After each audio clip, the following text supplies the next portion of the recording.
Uh, so, are we live? Yeah, I'm moving this Okay, back. we're really live now. I have to Yeah. get serious. Oh, Hello. hi. It's Sunday night. Danny Boyd says he's first. Congratulations, Happy Danny Boyd. Sunday, Danny Boyd.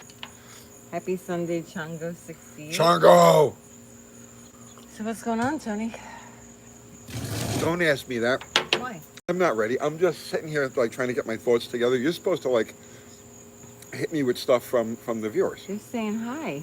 Hi. And Greasy Garage says word birds. Yes, word bird. Joe K says what a face. That's a nice thumbnail you made, Tony. Yes. So I have my lantern. I have my coffee. I have my Can't see Tang. the lantern. I have my pre-rolled cigarettes. So YouTube can't get us because somebody claims we're rolling the devil's lettuce. They'll probably claim that anyway, right?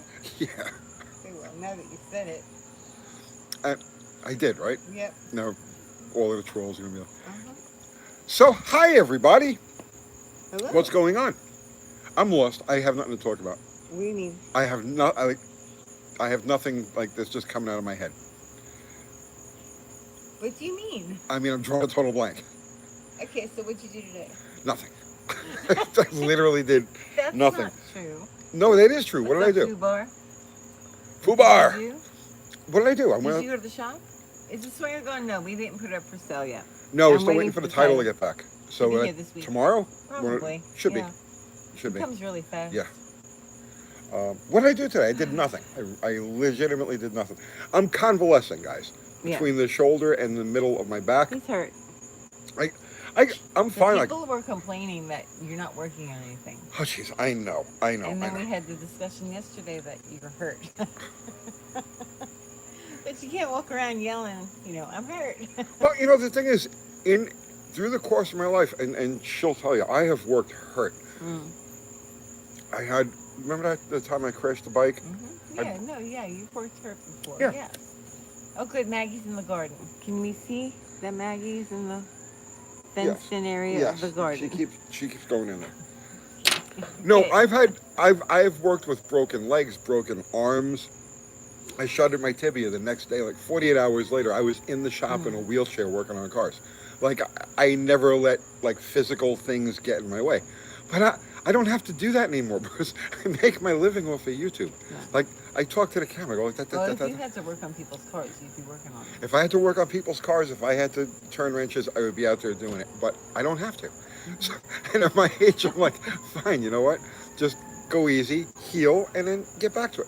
So that's what I'm doing. I'm just going easy. What if it doesn't get better? It is. It's getting much better. I just don't want to bend, lift, and twist and throw it out again. If you don't have And the shoulder is getting better, Uh-huh. but not to the point that I can really start reaching over my head for anything. Something's on fire. The roof. The The roof. roof is on fire. Yes. I hear crickets. I see a lamp. Is it dark there? Wait, what? How does that sound? The No. roof. The roof is on fire. We don't. The bloodhound thing. Yeah. Yeah, don't say it. You can't say it. I forgot how the lyrics to that I were. know how the lyrics go. What was that? We don't need a war. What? How? No, shh, don't talk All about right. it. Fine. Fine. People can Google it if they like. There's bad words in it. I want to know for Can't say myself. Okay. Coffee down. Now we switch to Tang. them. Okay. Tang mode engaged. Let's see. Chase D. Crown says, how are Steve and Jamie? Have you spoken to them since building the Slant 6? Say that again now. How are Steve and Jamie? Oh God, those guys disappeared, like literally. I spoke to them No. after building the Slant 6. No, They're on no. my Facebook, but they don't talk to me. That was like 5 years ago. Yeah. No, we No, finished. they're just not into it. We finished that up, and then that was it. I Okay. never saw either of them again. Yeah, that happens.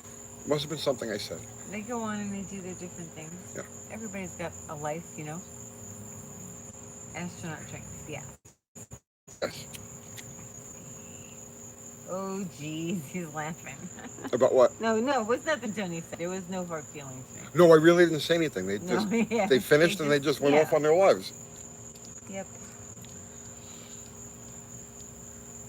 Is that a half brown mug? What kind of mug is that? Amazon. Yeah, I got it off Amazon. Yeah, it's an Amazon mug. Uncle Tony looks like a Vietnam veteran. Also, Tony, did you go to take acid at Woodstock? He's not that old. I'm not that old. I was what, 7 in Yeah, 1969. right. No. Tony didn't go to Vietnam. No. And he didn't go to Woodstock. I'm of the age where the older guys that like we'd be hanging around with, they might have been there at the very end of it. But no, I missed that era by just that much. My friend's fathers went to Vietnam. Yeah. Yeah. I saw a nice 65 Belvedere on the road today, okay. Nice. Able to you saying thank you for your service. Tony never serves You're welcome. anything except coffee, maybe. I served that beef sandwich? tenderloin. A beef tenderloin that he made. He yes. served that in the kitchen. Yes, and you're welcome. It was delicious. Yeah, that was it. And he's never been in the military. No. I was 1 in 69, Robert Rio said. Yeah. Did you watch the moon landing? Oh, wait, let's not talk about that. What? What? No, The nothing. The moon landing. Tang, the moonlight. Tang. Yeah. Tang was Stanley Kubrick's favorite drink. I was just thinking about boogers. Now I'm thinking about snot. Oh, that's Nice. very good. What's the difference exactly? No, let's not discuss that. The blue ones are all the way in the This guy back. still owes me money. Who? Who owes you money? Tony? Tony, you owe him I money. might. I don't know. You really do. You pay everybody. You pay I'm really bad like that. I pay everybody I owe money to. Yeah, you're bad like that. I'm bad like that. Yeah. Now, I don't get me wrong. I've stiffed a corporation or two over the years. I have no problem with that, and I certainly have no problem stiffing the government with stuff. But Kenzie's going, no, What no, is don't. Tang? Tang is an orange drink with vitamins and minerals. Yes, you can To sustain support, life with yeah, that. life in Yes. outer space. I've lost a tremendous amount of weight. You look very Have you strong. noticed that? Yeah, you I'm look like a nice, freaking ballerina. fit and trim. Yeah, Mhm. I can now squeeze through an opening the size of my head. Shush. Shush. Don't make me get the flag. Alright, technically, no, yes, it's a corporation, right?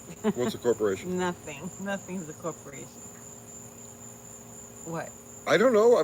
You're having a discussion with them. I I'm am. just sitting I'm here. telling him he's correct.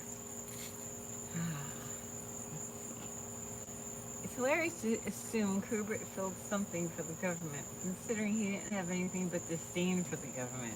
You would think. You know. I'm not really crazy about Google, but I take their check.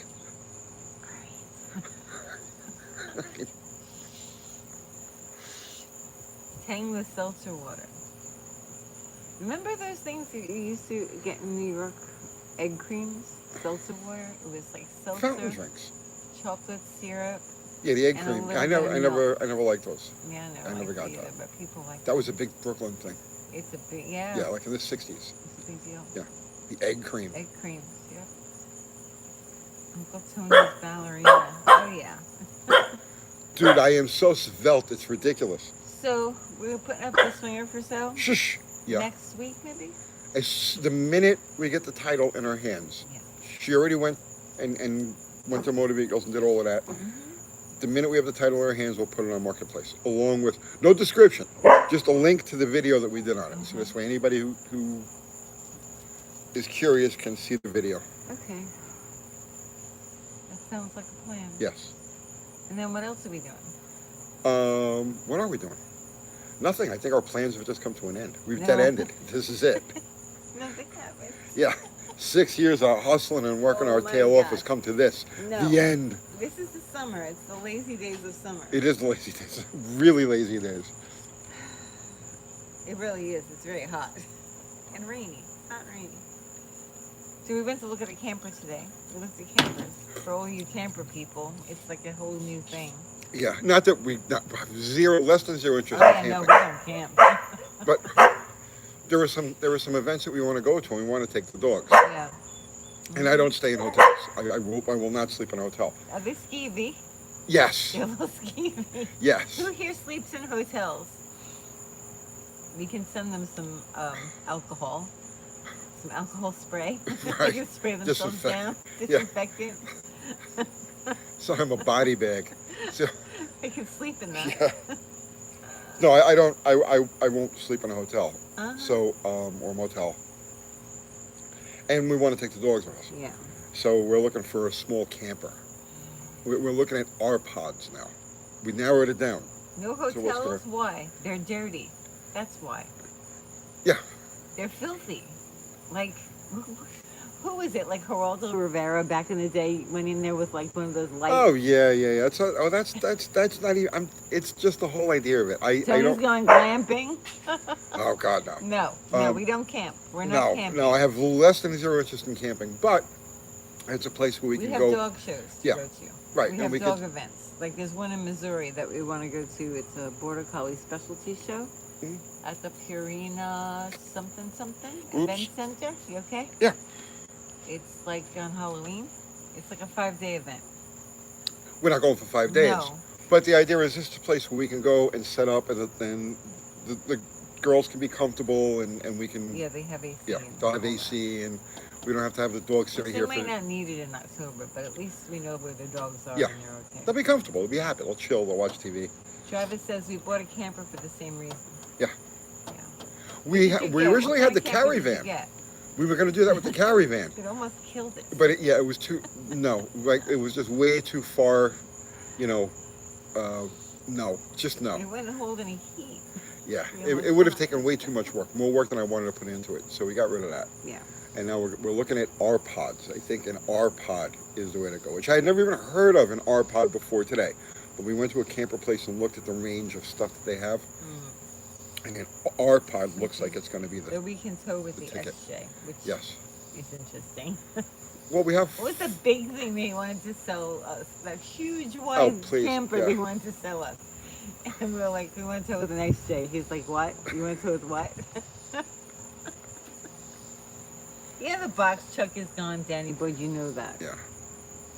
Etsy. Seth says Airbnb is a great option. They have No, it's not. professional cleaners come in before every guest. We Nope. stayed in at least 100 over the states for work over the last 3 years. Only have had 2 to 3 issues. Well, I mean, that's good.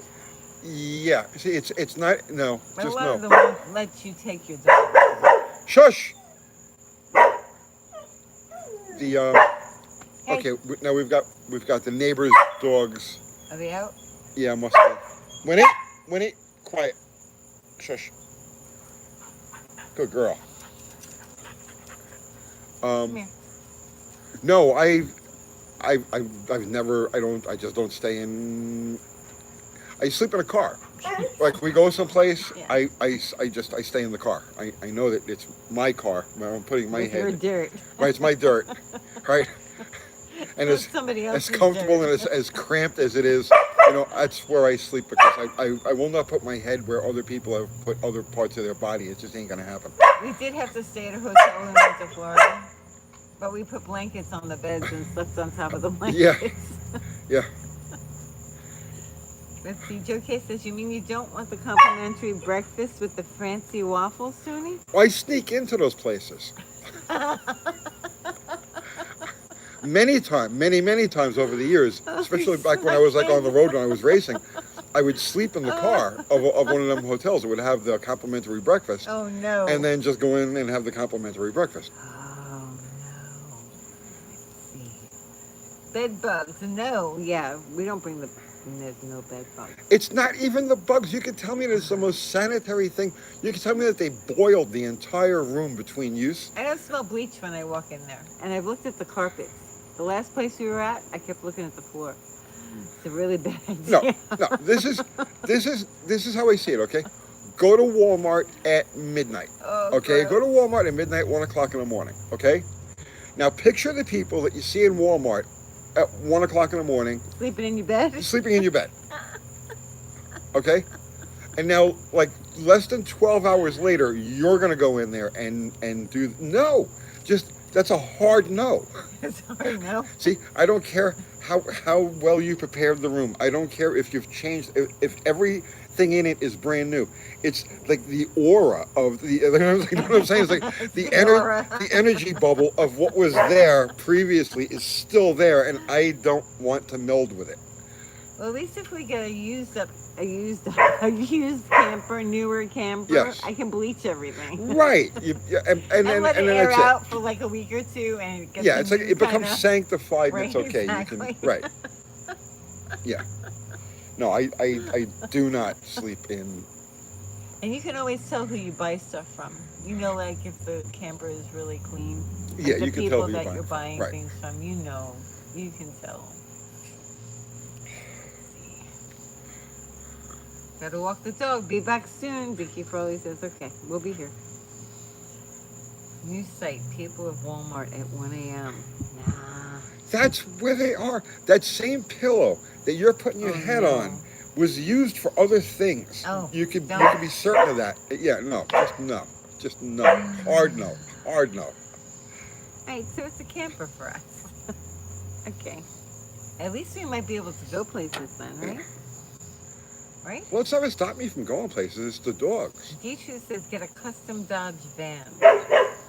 I don't know. We decided not to get something that you drive. Yeah, Because it's just another complication. yeah, and a simple single axle, small little trailer is perfect.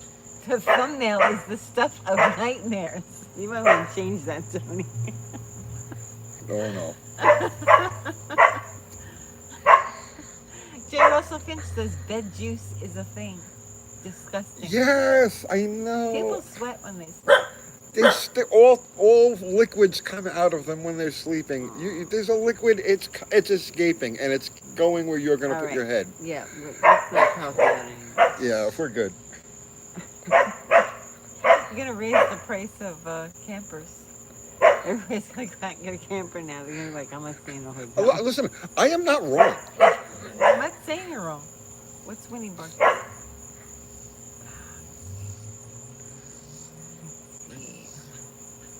Walmart's closed at 10:30 here in Sacramento area. The Imagine the nutcases people are there at midnight. 24/7. Just pick a time, show up, and restrain yourself from breaking out laughing. It's a sad situation. Why is she barking? I don't know. XPs have already gone up 43% thanks to UTG. That's a lot, 7TGZ28. I'm protecting my investments. Yeah? Mexican Space says, it's interesting what people worry about and what they don't. We all have our individual quirks. Filth happens to be a quirk. Yes. I don't know if does that count as a quirk? I don't think so. I think that's a normal response. People are not the same. When I was a kid. Well, some people are very dirty. Yes, and I was like people don't have any respect for themselves or the stuff around them anymore. So it's just life has changed, and This is true. yeah, I know it is. Look at like what happened to our house the other day with the people that cut the tree down. Oh yeah, They left all their equipment on our lawn. like 10 o'clock at night. Yeah, and then they came back and then they were like Yeah, cutting trees down again at 11. yeah, it was crazy. Like the no self-awareness. No, It was like zero. 11 o'clock. I have no grass left in the front. They Yeah. rolled it over with their The equipment. neighbor's tree was cutting into their roof, right? So they had a team come, tree removal people, whatever, come and take the tree down. This was like in the afternoon, and they were all gone, and there was like this huge messes of, this was a giant tree, right? So there's tree leavings everywhere, and the whole tree is still wedged between the houses. So we're thinking, okay, they'll come back the next day. No, they came back at like 9 o'clock that night Yeah. and started feeding this tree into the wood chipper. It was crazy. No sense of self-awareness. I would have been mad, except, and this is the But God's they honest left the truth. bucket on our lawn Yeah, I don't care. and the gasoline can and all of their equipment. I would like okay, like let's say this was 10 or 20 years ago, right? I would have been furious. We don't just let our dogs bark and bark.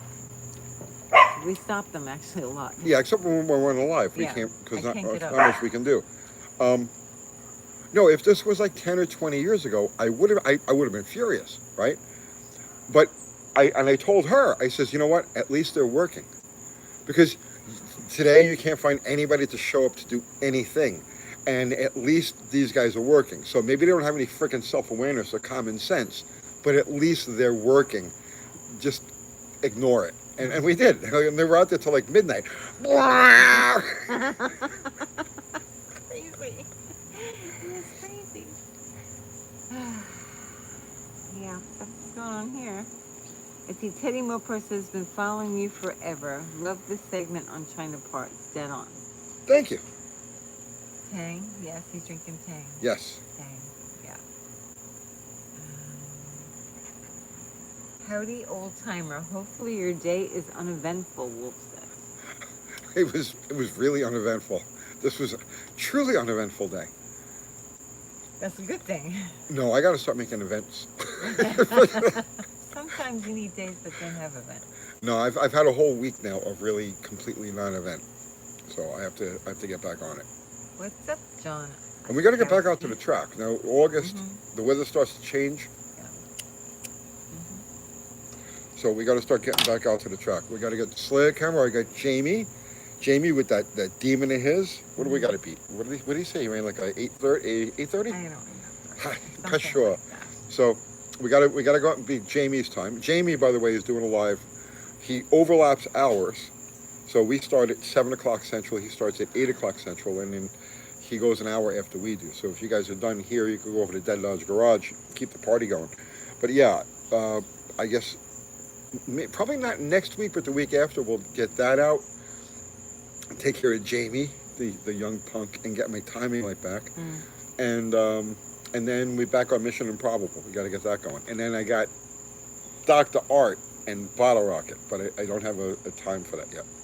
Travis Moore has a question. Yes, Travis. Do you think you can put a Honda Scooter Pilot Jet into a single barrel carburetor to try and get high miles per gallon? No, you'd starve the motor.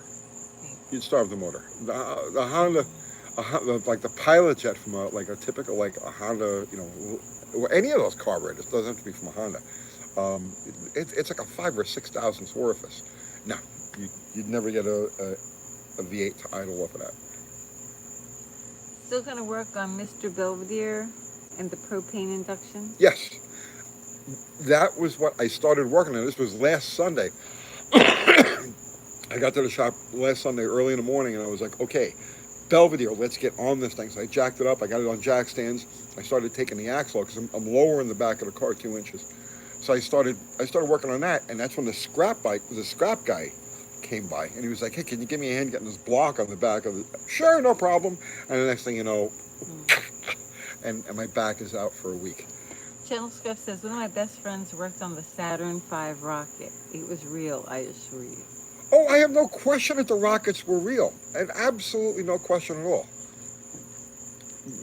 Rockets real. Blast off real. Stuff going out into space, absolutely 1,000% real. Unquestionable. It's the rest of the story that I have a problem with. Especially, so, okay, here, I'll tell you what. We have, oh, God. Want a new question, Tony?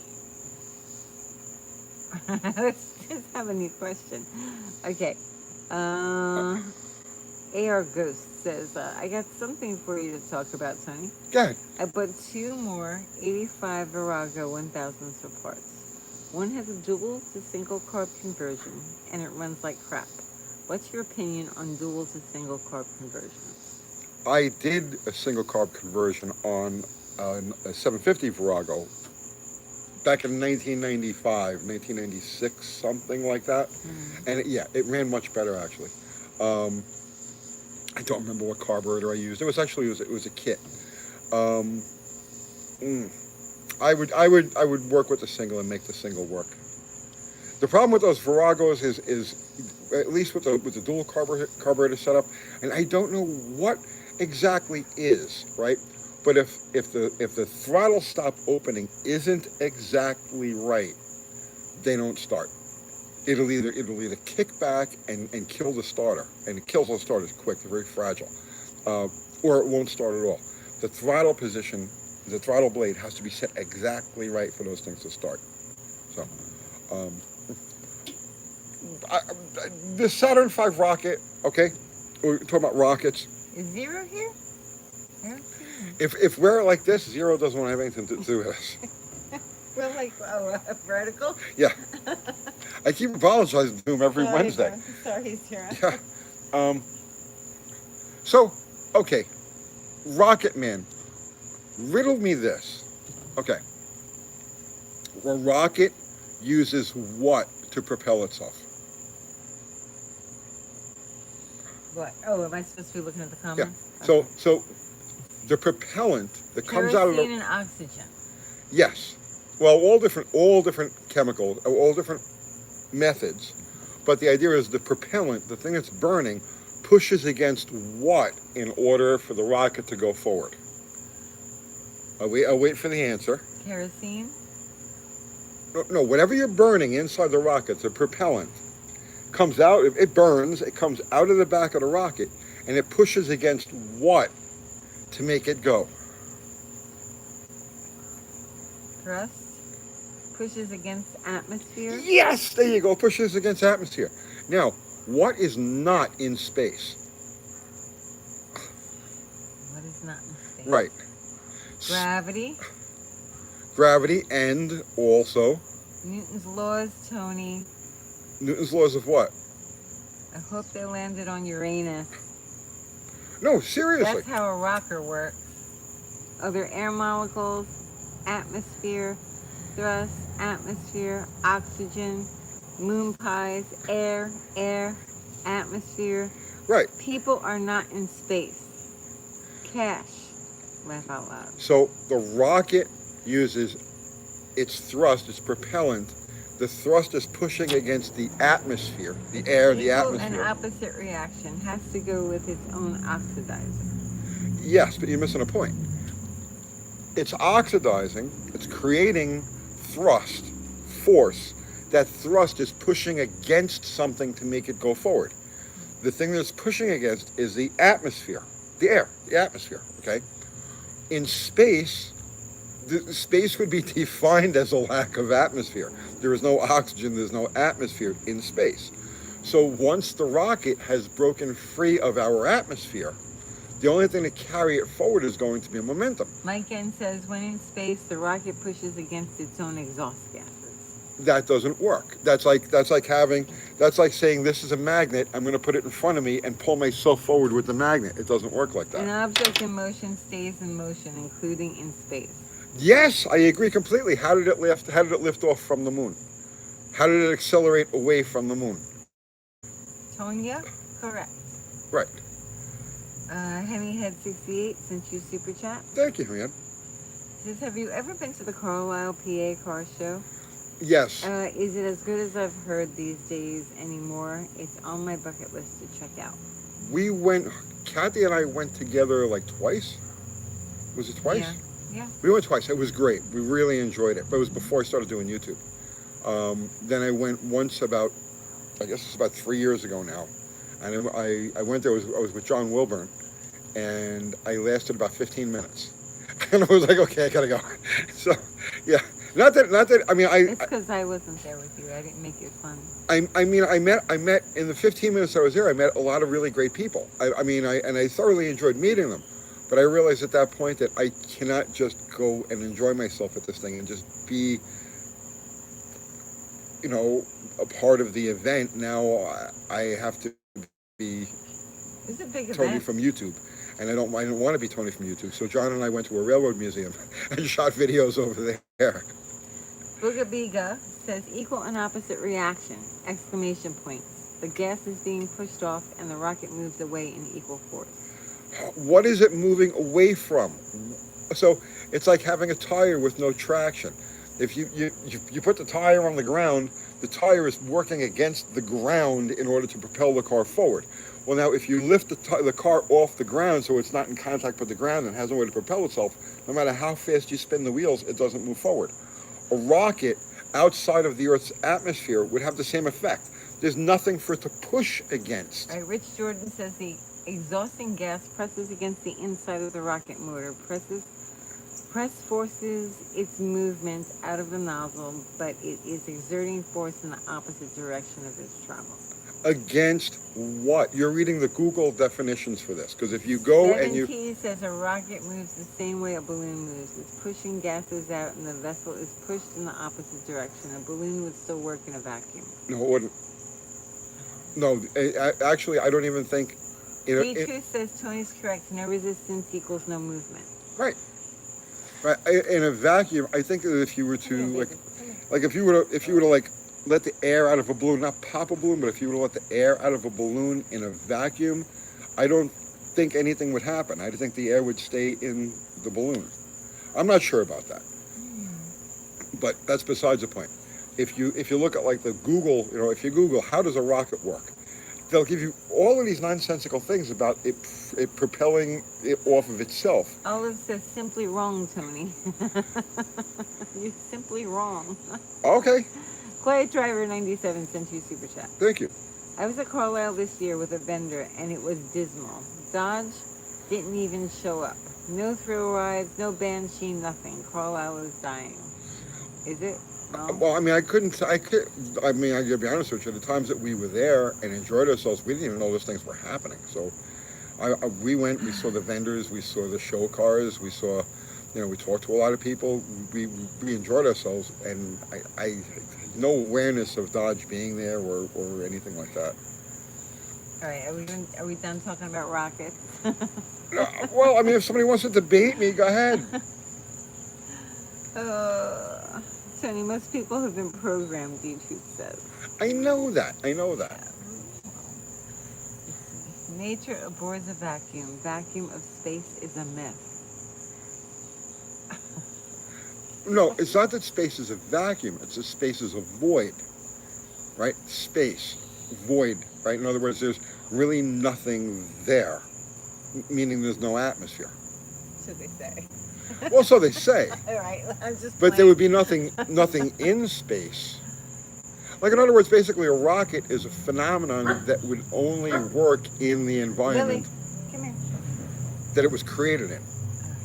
Right. So, notice if we existed in a vacuum, or not even in a vacuum, if we existed where there was no atmosphere. Wait, Chris Greenaway. Are you done? Go ahead. Chris Greenaway. We stop for Chris Greenaway. We always stop for Chris Tony. Greenaway. Yes. I upgraded the formula to sequential LED taillights. Oh my God. I know. I know. just oh Sorry, my guys. God. Sorry, everybody. Void of basic physics, Mike N says. You don't understand physics. Mike, tell me what the rocket thrust. Key word here now is thrust. Tell me what the rocket thrust is acting against if there's no atmosphere for it to push against. What is it acting against? I'm staying out of this. All right. Do I really have to read these comments? Yes. Oh, I want to stay out of it. Earth is in space, Erwin says. Earth is in space. Yes, Earth is in space. Yes. But Earth is surrounded by Supposedly. Theoretically. Theoretically, Earth, it's more than theoretically, but... I'm playing, everybody. Relax. Earth isn't just the rock, the Earth. Earth is also the system that is around the Earth, the atmosphere. It's all part of it. The Earth's reaction to the sun creates the atmosphere. Yeah. Right. But once we're beyond our atmosphere, there's nothing for... So basically... Jay Russell says explosions happen in a vacuum. An explosion can happen in a vacuum, but it won't have any effect. There's nothing for it to push against. Any car questions? Anybody? Any car questions? Let's see. think of gun recoil.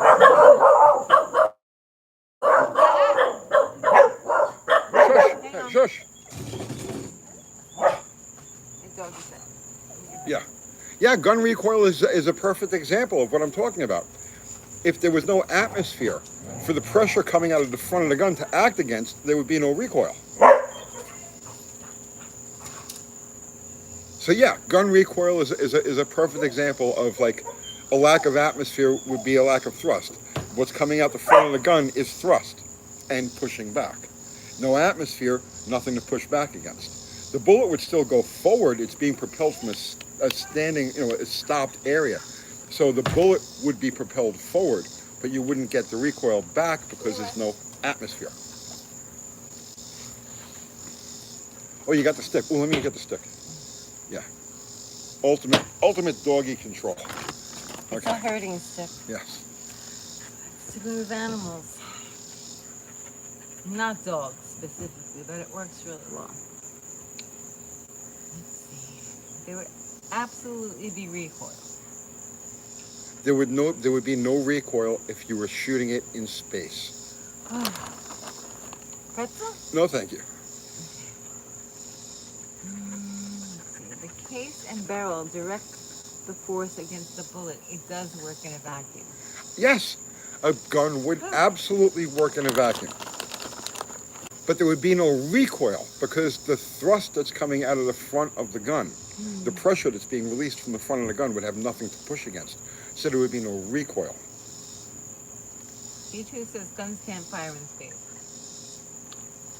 No. Oliver says, yeah, that's false too, Tony. What's false? Everything you're saying is false.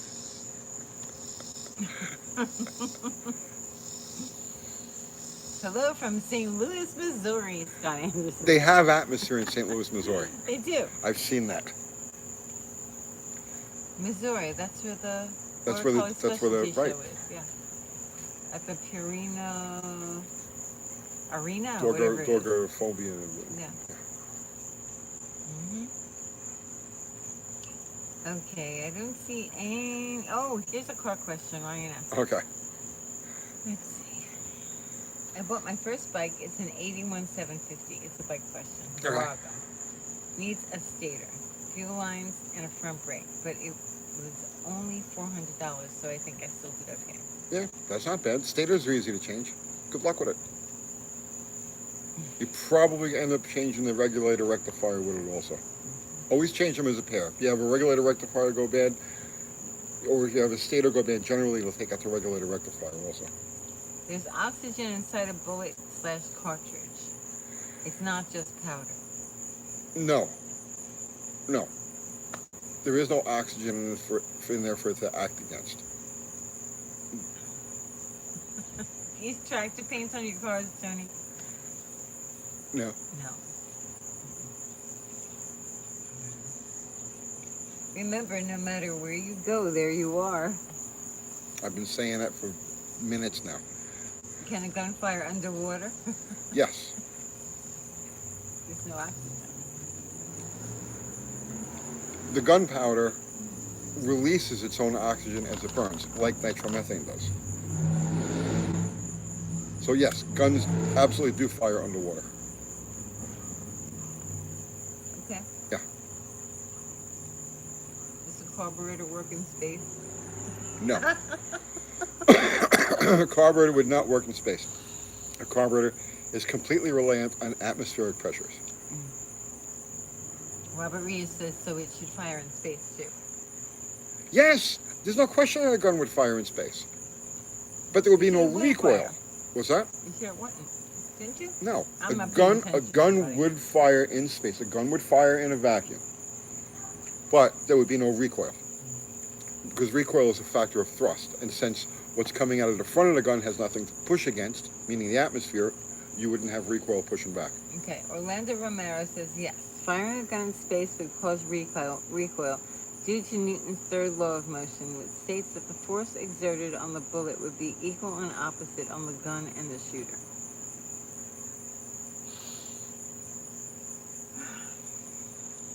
I have to think about that. Well, I never thought about the gun thing. The gun thing came up here in conversation. we were talking about rockets. Originally we were talking about rockets. Can you drag race in space? Yes. Yes. He said yes.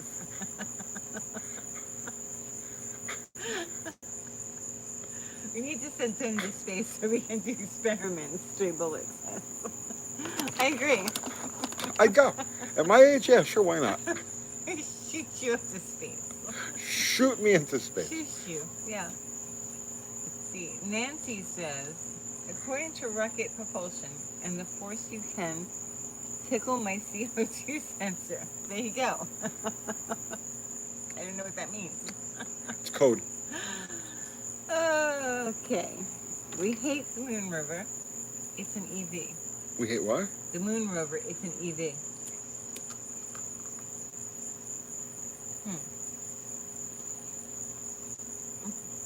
You're chewing. Mm-hmm. Yeah, you can't chew. We're on live. This is very unprofessional. We're talking about shooting guns in space. I don't think that's really professional. Let's drop this gun topic and talk about cars. I agree. Okay. Car questions, anybody? Anybody? No. We're not talking about space. Okay. Anthony Perna has a car question. Let's do it. Uncle Tony, I'm about to buy the 72 Satellite 4-door. Is there any way to put a Roadrunner grill on it? Can I swap an entire Roadrunner front clip on it? Yes. Also, what does high price class give you in that car? Can you swap? All right, so swapping a Roadrunner grill into it. So okay, so the sheet metal would everything would bolt on. There's no difference in the core support or the inner fenders between the 2-door and a 4-door. I'm trying to think of the body lines, and I'm pretty sure the body lines would line up at the door. So yes, you could swap a whole Roadrunner grill into the thing. Yeah? Yes. Good luck if you're trying to find a 72 Roadrunner grill to put in there. Yeah. Yeah. They're very expensive. Yeah, those grills in bad shape start at like $1,000. Let's see. Bob's Chop Shop says, wore my UTG I Love Carbs shirt last night at my girlfriend's family barbecue proudly. Very nice. Did they get it? Did they think you like bread? I love bread and spaghetti. Let's see. Power Choice says, most undervalued cool car. What would that be? What is the most Undervalued. undervalued cool car? Corvairs. I think Corvairs are way undervalued. And they've always been like a favorite of mine. Undervalued cool cars.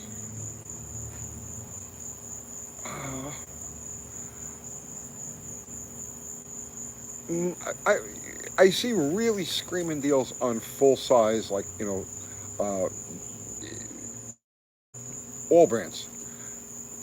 Fords, full size Fords from the 60s, I see very cheap.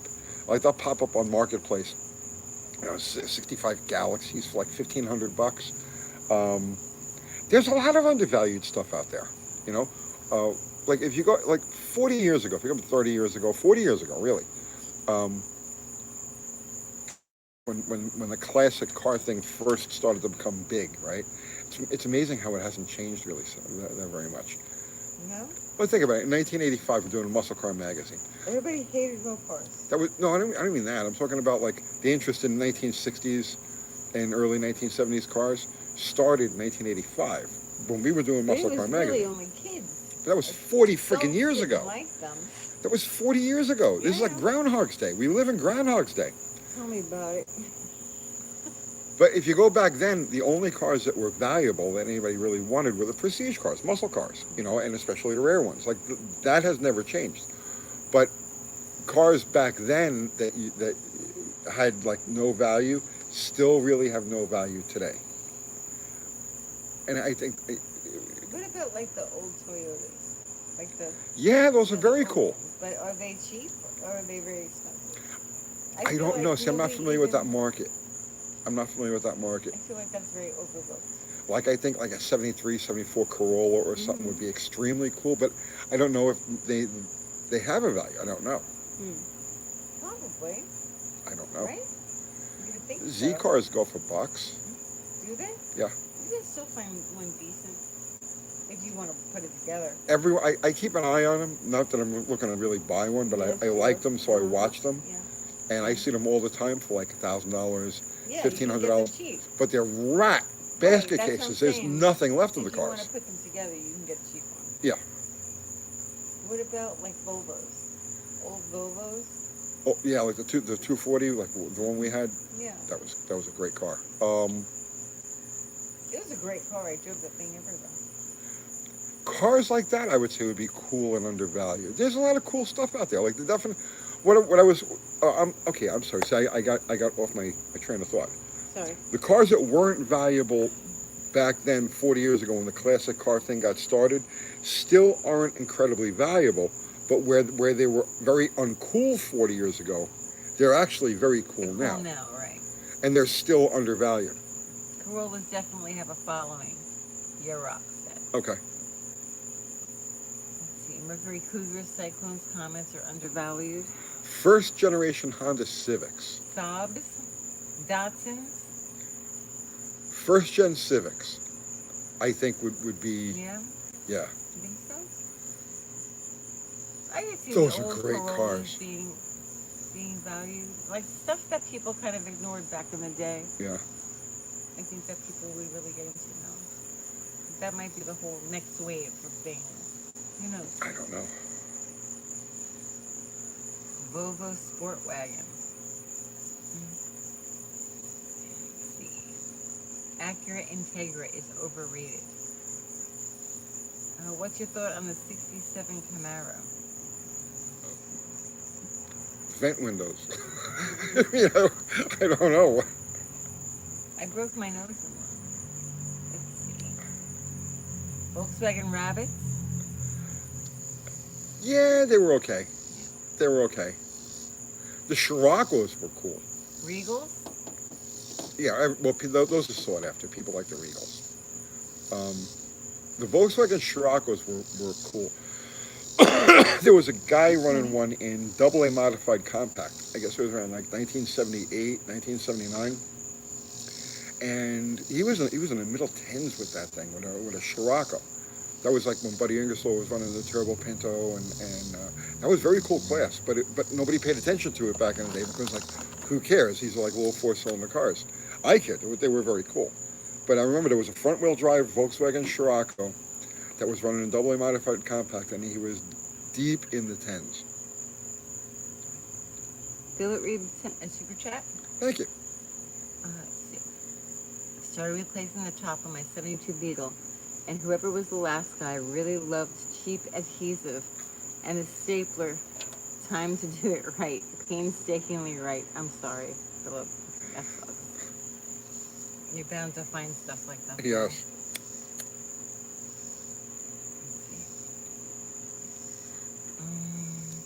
Nitro Mike says the '74 Camaro is an interesting year for the new style front ends with the small rear window. Yeah, but by that point, the bumpers had really. Second gen Camaros peaked at the very beginning. Like the 70, right, is the pinnacle of that style, and then like all went downhill from there.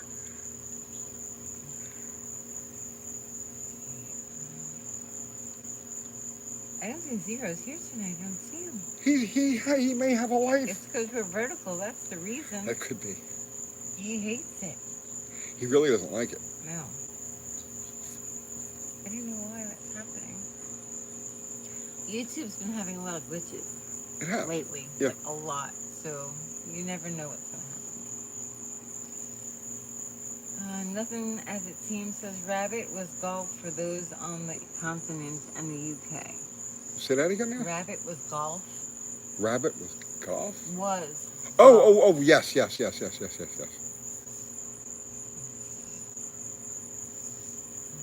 Travis, I'm considering replacing the pilot jet with carbon felt Just cut it to size and stuff it in and see if it works. So long more may be good to try. I don't know. Why don't you just put a pilot jet in it? I don't know. I see Nancy Hooligan sends a super chat. Thank you. Thank you, Nancy. Has Uncle Lee Tony ever done a frame off restoration? Frame off? No. Because I've never dealt with cars that are framed. And I'm not a restoration guy. No. You know what I mean? I'm really not a restoration guy. I like making things clean. Like, I like making things nice. But I'm not a restoration guy. Now, that's not to say I don't appreciate them. Like, I drool over certain people's restorations where it's just like, this is just amazing. But it's not my thing. You know what I'm saying? So, no, I've never done a frame off restoration. I have helped with restorations, rebuilding parts for people and supplying parts for restorations, but I've never done one myself, no. And I have absolutely no desire to. You don't have that meticulous thing going on. Well, That's not something that you would do. It's not something I would do. Right, you're not geared towards that. No. I see cars differently, Mm-hmm. you know. Jordan Jensema, sorry if I'm messing up your name, says, Uncle Tony, you're the man. I love you, brother. Thank you. I appreciate that. Thirsty Gnome says, any updates on the cool guy with the Torino King Cobra? I was over at Richard Flainer's place about 2 weeks. So Richard is the guy with the Daytona and the Talladega and all of that. And I was over at his place. I hadn't talked to him in about 3 years. And I was over at his place 2 weeks ago. And I asked him about him, and he hasn't talked to him either. So no, neither of us, I have no idea how he is. And I have no way to contact him either. Where are the chickens? We no longer have chickens. We haven't had chickens in years now. Yeah. Just dogs. Yeah. That's enough.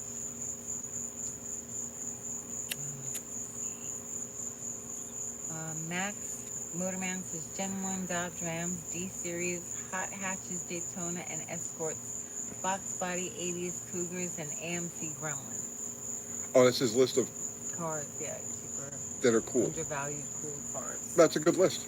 That's a good list. Here, put this on. Okay. Wow, it's getting that time already, huh? It's getting dark early. Ooh, Ooh. looks a little bright. How's that? Move it over there. Move it over? Yeah, just put it over there. Yeah, okay.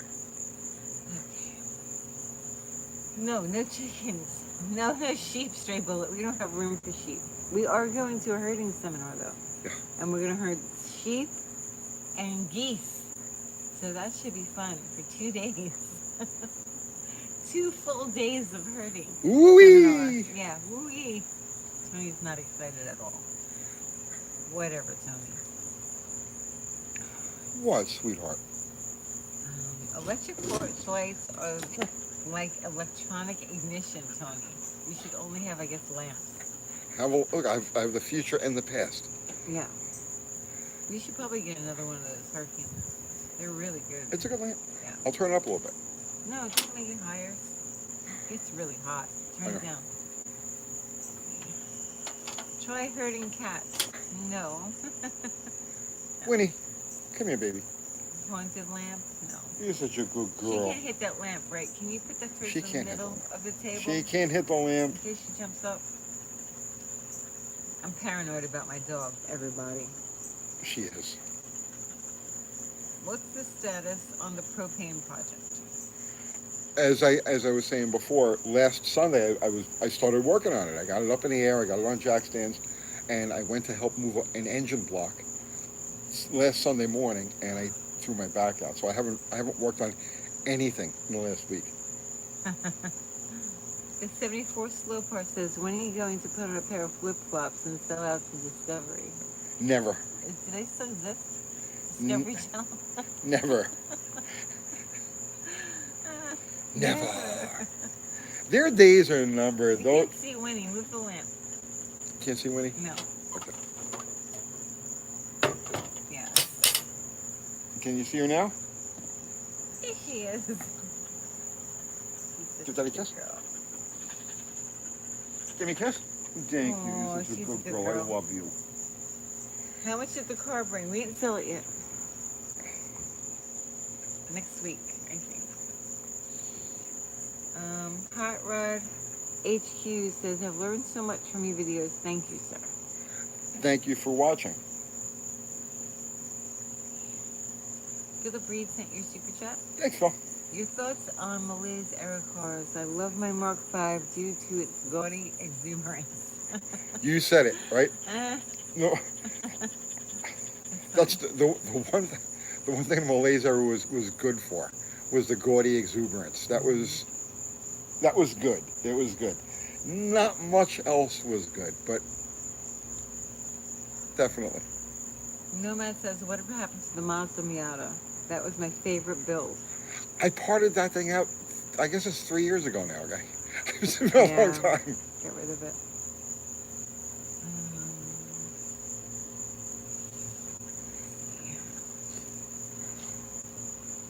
Tony, dive in further about how older cars are more survivable than today's vehicles. What about it? He wants you to do more on that. What is she doing, my plant? Hey, hey, Winnie. Winnie, get out of there. I bet you there's Oh, just let her be a dog. a mole or something. She's ripping my plants up. Hey. Winnie. Sorry, everybody. Yeah, get out of there. This doesn't work on you. No, that's my stick. Okay. Anthony Prentice sent you super chat. Thanks, Andy. Uncle Tony, it's going to be a family car, and I kind of want it to look badass like a four-door Roadrunner. Also, what did high price class mean on the VIN? Okay.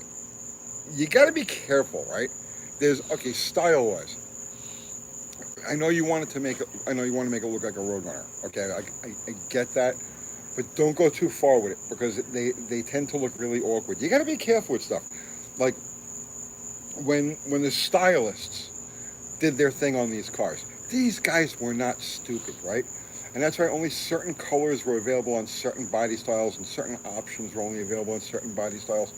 And what happens is you go after a look because it's close, but then it's not right. And it's one of those things where no matter what you look at the car, it's like when they paint the 67, like a 66, 67 car, like plum crazy, right? Or sublime, or one of these colors, right? It doesn't look right, even though it's a nice color, right? It doesn't look right on the car. It doesn't fit. Like the body lines don't work with the color. So when you're doing a four-door, I get where you're coming from, but it may look weird. You know what I mean? Depending on what color, depending on what like options, how you do it. If I was doing the car, and if you ask me, right, and I remember this very distinctly from the day when these cars were actually out there.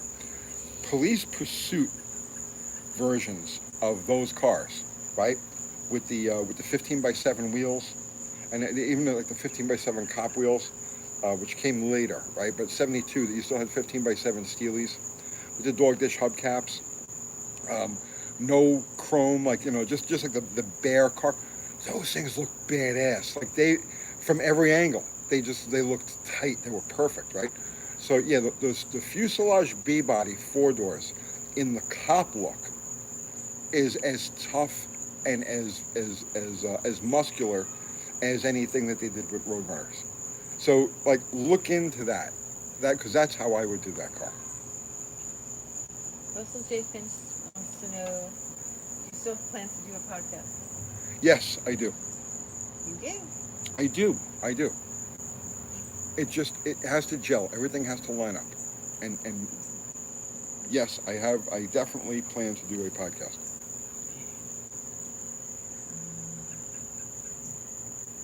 I'll tell you what, how's this sound, right? And I've been thinking about this too, because I've been thinking about a podcast now for like going on like 6 months now. Then I'm like, okay, we're going to do a podcast, We have the name for it and everything. Okay, here's what it is, right? And I only realized this like last week, because Kathy asked me about it. So, still going to do a podcast? Is So that how I talk? is that No. no? So so, and I thought about it, and I realized that the podcast that I want to do, or the things I want to talk about, haven't really completely evolved yet. So basically, all right. So if you look at the trajectory that things are on, okay, in like every aspect. I'm gonna put the lights on. All right, keep Yeah, talking. God. If you look at the trajectory that life is on right now, uh, economically, socially, culturally, um, and you see some of the stuff that's going on, right? Um, it's not finished yet. Okay, like in other words, like there's Here, wait. I'm gonna explain it to you. We haven't reached maximum crazy. Once Is we've that how you reached can do it? Yeah, once we've reached maximum crazy or maximum awareness of the general population, once enough of the general population is awake and aware and realizes what's going on, then it's time for me to do the podcast. It's not time yet. Okay. Like, here's an example, right? So, people who follow. So we started doing this channel 6 years ago, and we were doing like, oh, okay, here's a carburetor video, here's a cam video, but I always knew at some point that I would want to expand it, because cars are actually a very small part of my interest. They take up a small part of my, you know what I mean? I'm into other things. So I knew at some point we would start to pivot the channel. So now we did that video called "Fighting the System Using Old World Technology," right? And it got fantastic response. I think it's only got like about 270,000 views, but like over 4,000 comments, and like the vast, like 98% of the comments are like, yes, I get it, or yes, you get it, or yes, this is what's going on. And it's like, yes, you explained that perfectly. So if we had done that video a year ago, or if we had done that video 3 years ago, let's say, it would have gone nowhere. Right. Right? Yeah. Because the general public is just starting to wake up. And a video like that now is acceptable. So like that's just I'm just scratching the very basic, very, very tip of the iceberg with stuff like that. Once enough of this craziness has become apparent to everybody, then it's time for me to do that podcast. But not yet. For right now, we're going to still do car stuff.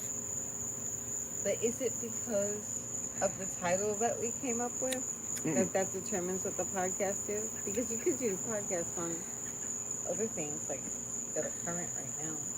Well, I'm going to tie the podcast into the world of cars and transportation. Right. Right? Mm-hmm. Because a lot of people don't. All right. Oh man. I'm just asking, does the title that we came up with dictate what that podcast is going to be, and that we wait to do it instead of doing it right now? No. The title of the podcast. So I'm not going to say what the title of the podcast is. But the title of the podcast. Okay. So I'll say I can only say this in the most abstract and obscure ways because it would take me hours to really talk the whole thing through, right? But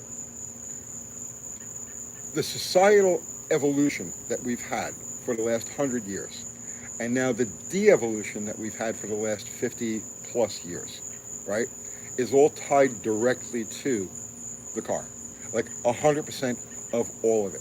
So, like, if you look at the way people are at each other's throats, and everybody's depressed and detached and crazy and all that, I know this isn't going to sound right, but 100% of it can be traced back to the car.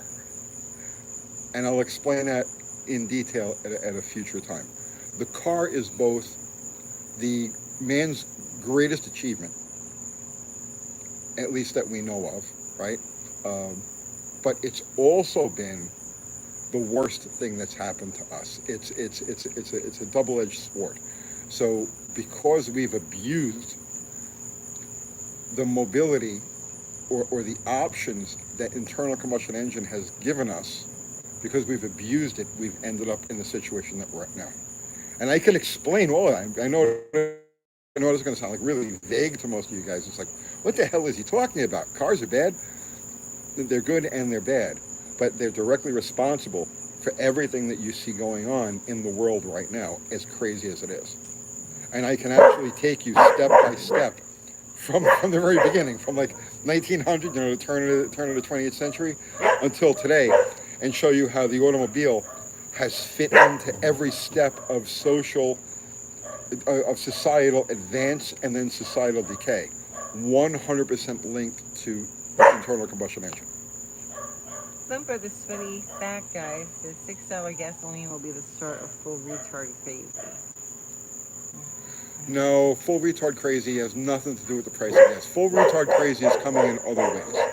We saw Thumper on another channel. We did. We saw him on Timcast. Yeah, we saw you comments on Timcast. She was in the kitchen. I had Timcast on, and I was like, God, look, it's Thumper. Thumper. Let's see. No, man, the price of gas has nothing to do with it. Nancy Hooligan sent a super chat. When Uncle Tony drive a 79 Stutz wearing fur? Sure. Yeah. Yeah, like Huggy Bear. I'm down with that, definitely. Fur? You wear fur? Yeah. Like animal fur? Oh, the whole 70s pimp thing? Like fake fur, maybe? Not real fur? Yeah, listen, I would absolutely go completely pimp-tastic. Okay. A friend of mine, Gary French, he's a street racer. He's up in is he in St. Louis? Well, anyway, not St. Louis. He's in Kentucky. Kentucky. He Lexington. he picked up a caddy, a pimp caddy, and I was really jealous of that. I think I might No. No. I might want that. No. Number says Tony, when people can't afford food and fuel, that's when it will start in earnest. No, dude, I'm not saying that we're not going to get to a point where people can't afford food and fuel. Because guess what? People can't afford food and fuel right now. Some people. Right. There's something behind the fence. Yeah, there's always something behind the fence. Yeah, she's running around barking out. No, man, there's a rug pull coming. Like a hardcore rug pull coming. And I agree with some of the sentiments that I've seen and heard, that it'll probably hit in December. They're going to wait until... So? Yeah, I believe so. I Don't believe make so. predictions.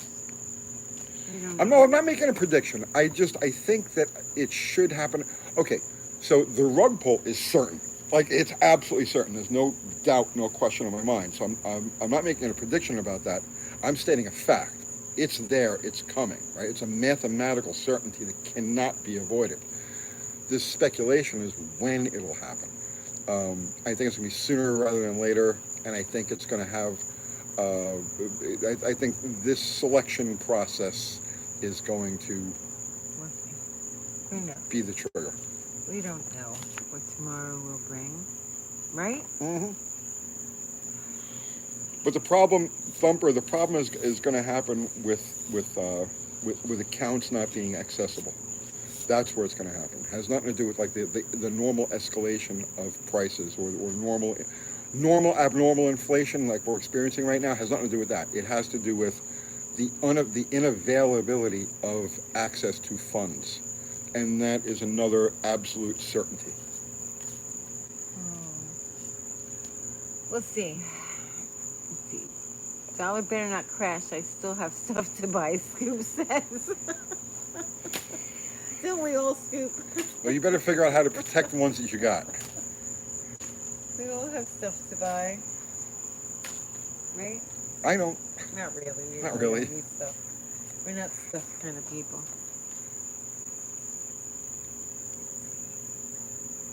Joe Case says hold cash, question mark. See, I don't want to get into the financial advice thing. This isn't financial right? Advice. We don't give financial advice. Diversify, bro. Diversify. Definitely some in metals. right? Definitely, and metals that you can hold, not metals that are in somebody's vault, right? This Definitely. isn't financial advice. This isn't financial advice, but diversify, spread it out. Hold some metal, right? Hold some cash. You have no Hold idea. some Bitcoin or other uh, crypto. Diversify, spread it out, Not financial but advice. don't put all your eggs in one basket. The only place you shouldn't have money right now is in any institution. If the money is tied to an institution, This you're going isn't to lose it. financial You're, advice. this isn't financial advice. You're going to lose it. All right. Okay, so All right. Okay, everybody. Oh. Can we talk about something happy? that is happy.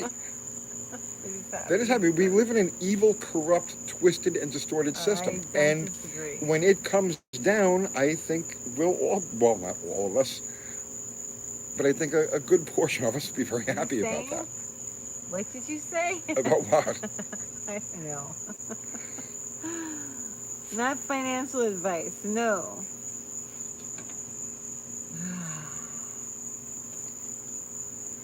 Let's see. In Australia, you cannot withdraw cash from a bank over $10,000. Russell Finch said. Yeah, I know. Well, even here in this country, they have to report when you. Yep. Yeah, that's. Yep. See, I was expecting Winnie to jump over the flag. Were you, Alice? Maybe. No, where is she right now? She's laying down. Laying down? That's good.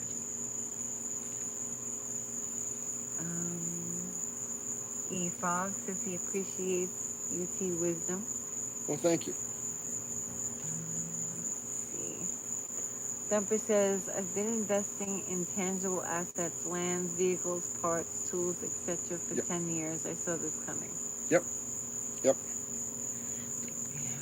Mechanics, right? Okay, so you don't want to buy gold, silver, stuff like that.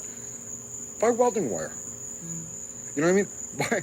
Buy tangible goods like that, because inflation is making that stuff more expensive every day. If you could buy a roll of flux core today for $20, in 6 months it's $30. So you've already made. You see what I'm saying? You've already made money on it. Just sit on anything that's tangible, that's useful. Useful is the key word. Useful is the key word. Patio furniture, not useful. That's why we have this really old set that I keep painting. Everyone needs toilet paper. This is true. Everybody knows needs toilet paper. That's been proven. Window units, right? Window AC units, right? And I'm serious, like a train wreck.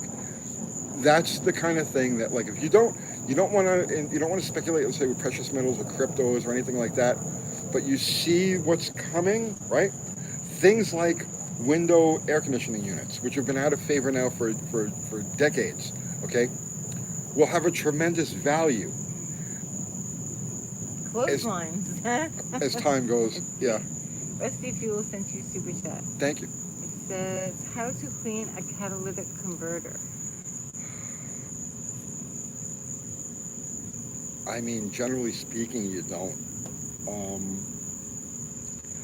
Generally speaking, you don't. I can't think of any solvent you could pour into an engine to clean a catalytic converter that wouldn't either melt the catalytic converter or clog the catalytic converter. So I don't really have a. Nothing as a team says invest in Tupperware. That's always good to have. Tupperware. Lawnmowers. Yeah, lawnmowers. Did you see that 60s lawnmower with the hand crank on it? Yeah. You saw it? I saw that. That was kind of cool. So, like, what about push mowers without an engine? What do you think of those? I used to have it when they used to make me mow like that. Yeah.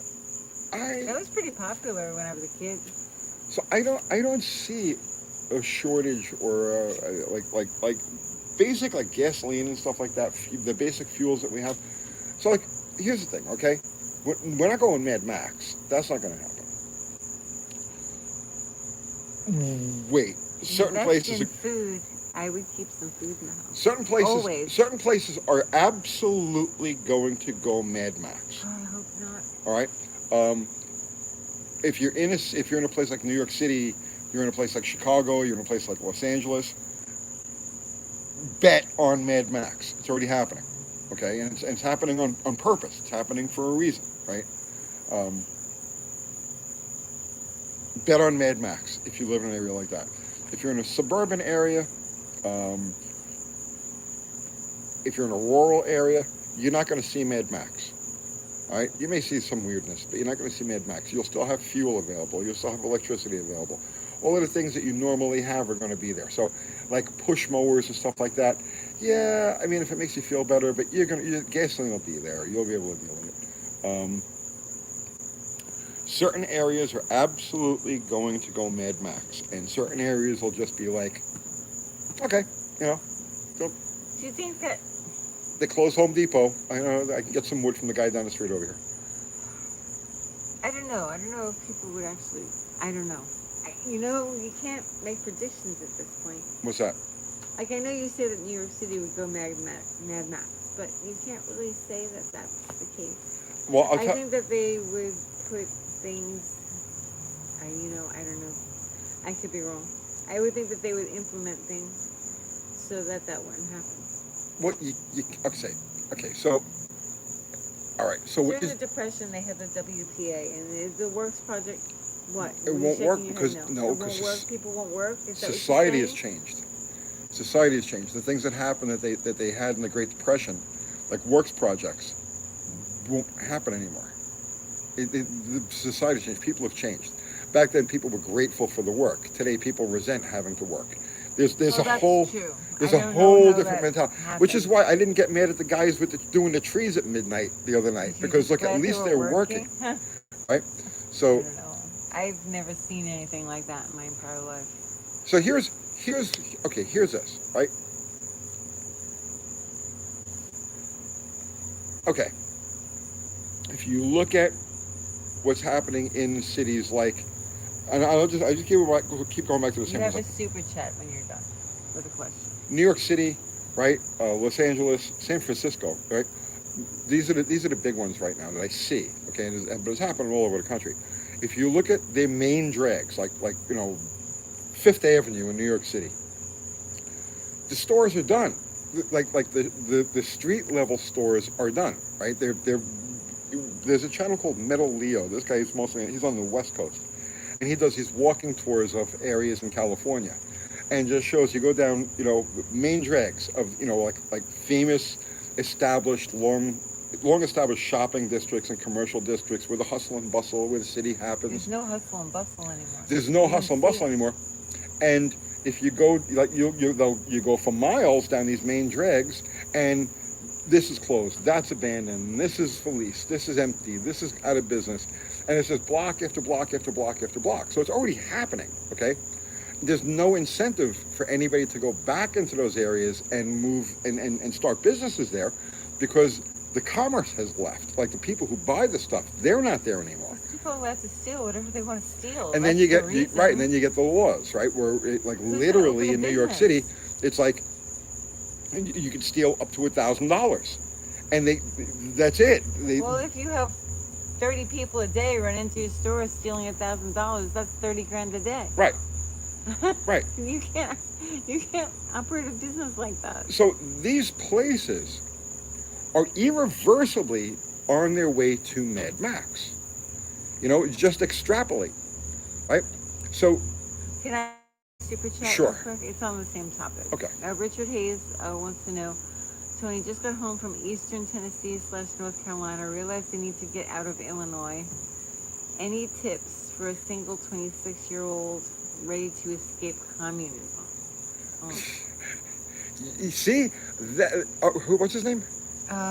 Richard Hayes. Richard is the exact example of what I'm talking about. People in these areas that are capable, that are intelligent, are looking around and saying, oh no, this is bad, this is communism, there's a dead end over here. I got to get out of here. he's it. Okay.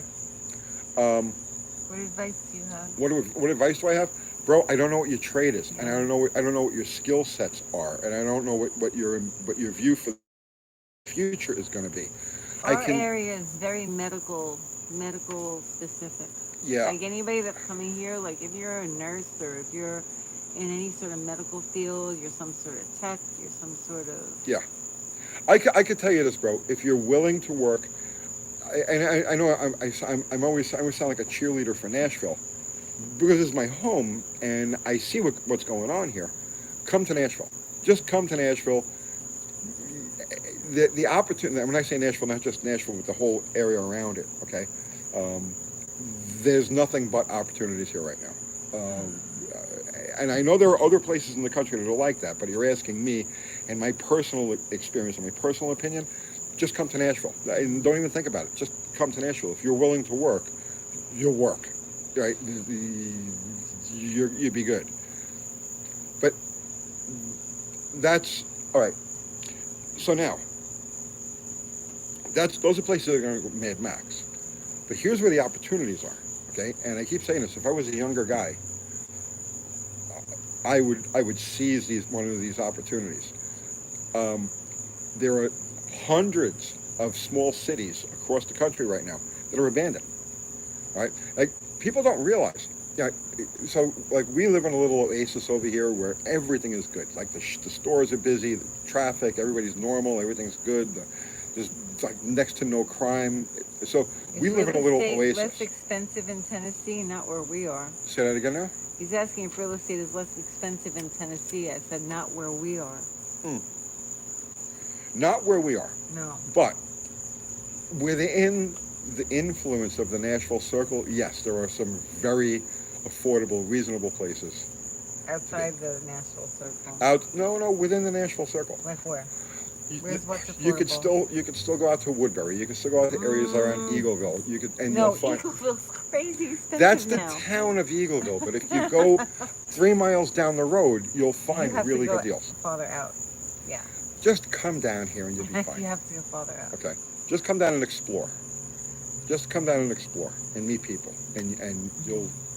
So, there this country is already flattened. People don't realize it, but there are more abandoned and non-functional cities than there are functional ones. So I just literally saw a video yesterday, was it, on a guy went to Steubenville, Ohio, right? So Steubenville was a big deal in the 1940s, 1950s, and what then channel is that we watch? What's his name? that guy Nick Johnson. Yeah, is that it, Nick Johnson? It wasn't him. It wasn't Nick Johnson. Well, he travels to all these abandoned cities. Yes, but he mostly shows decay. And decay, yeah. So Steubenville, right? That dude was Mappy, yeah. Yeah. Mappy. No, this was a kid, and this was a kid. He's like an early 20s kid, and he's like an urban explorer. Okay, and he went to Steubenville, and this place is amazing. Okay, like it's abandoned, but it's all completely intact. It's all like you could like I can explain it to you. If I was in my 20s or my 30s, right now, I would get as many friends together as possible and go stake a claim in a place like Steubenville. Yeah. Because as places like New York and Chicago and Philadelphia and as they implode, people like the last people to escape. Like we escaped 20 years ago. Resourceful though to go to a town like that. Yeah, you got to be resourceful. You can't just be like, oh, I need a job. You got to be like a hustler. Right, you got to be a hustler. You got to create your opportunities. Yeah. Right. I think that places like that are going to explode. I think that over the next 10 years, and even sooner than that, you're going to find places like Steubenville, Ohio, and little towns and cities that aren't like wiped out with loaded with zombies. Okay, like Detroit is loaded with zombies. Dayton, Ohio is loaded with zombies. A lot of places are loaded with zombies. But there are also a lot of places that are just beautiful and abandoned. And Steubenville, Ohio is an example of that. Another example of that is a place called Memphis, Texas. So there are cities like this that are all over the country that, like, you want a house, go pay the taxes that are owed on the house and move into it. It's yours, right? $2,000, $5,000. You want a business, you want a storefront. There's hundreds of empty storefronts, right? And no crime or anything like that. Just go in and start. And if like somebody with a YouTube channel, that has a big following, would be able to move into one of these cities and then put the call out. Well, And they were doing that with Detroit. In certain areas of Detroit that were abandoned, a lot of younger people went in and started taking over those houses. yes, but the problem with that is Detroit is still overrun with zombies, and the law They're very corrupt. That's the problem. and the law is corrupt. Exactly, right? So you have to go to a place. Not the people that went there. Right. The government is corrupt. A Sorry, YouTuber. Detroit government.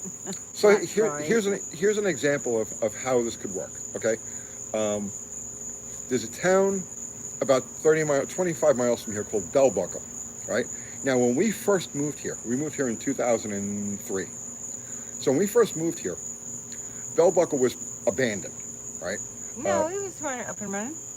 It was abandoned. There were 3/4 of the storefronts were empty, all right? And just about the time, maybe a year or two before we moved here, a woman bought the whole town. She bought the town square, right? So this is a town square that goes back, everything's probably 100 years, like the newest thing there is going to be 100 years old. It's probably about 150 years old. And it was a railroad stop. It was one of the railroad towns. So this was abandoned. This place was abandoned. So this woman went in there and she literally bought the square. When we first saw it, It's she had small, set it's up. not big. It's just like one strip, one block. It's strip. well, yeah, it's a strip. So she bought it for whatever she bought it for. Probably, I mean, I couldn't imagine her laying out more than $30,000 or $40,000 to buy this whole town. Okay. Yeah. So when we first moved here, she had set up an antique store and a restaurant, and the restaurant had a tree in the middle of it holding the roof up. You remember that? Yeah. Mhm. So She's the poet laureate for Tennessee. yeah, she was a poet. So Yeah. she's like an artsy type, right? Mhm. So what she started doing was she started giving the storefronts to other artsy types. Like, here, just move in, set up a business, and once it starts going, you could pay me, right? You know, percentage or rent or whatever. And she did that. And then they started having festivals. They had like the Moon Pie Festival. They had, well, and now this place is just booming. Okay, they have every week there's another event. It's like a must stop for like motorcycle groups that go through, and they have festivals and they have all sorts of different things going on. And it's a booming, happy little place. It's become a tourist destination with really no investment. It's like, you know, the buildings are still like kind of dilapidated, but they put a fresh coat of paint on it and put cool stuff in and around it, and they made a nice little oasis for themselves over there. And I think that can happen. They think that's going to happen on a larger scale to a lot of places like Steubenville, Ohio, or Memphis, Texas. Mel says Europe might be a good for you to move back to. Europe Move is to Europe? Europe is as screwed, if not more screwed up than we are.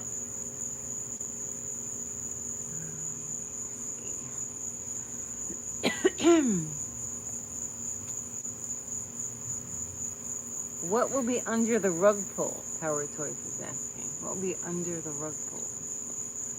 Under the rug pull is going to be your basic economy. Okay, so under the rug pull, you're going to find a lack of debt.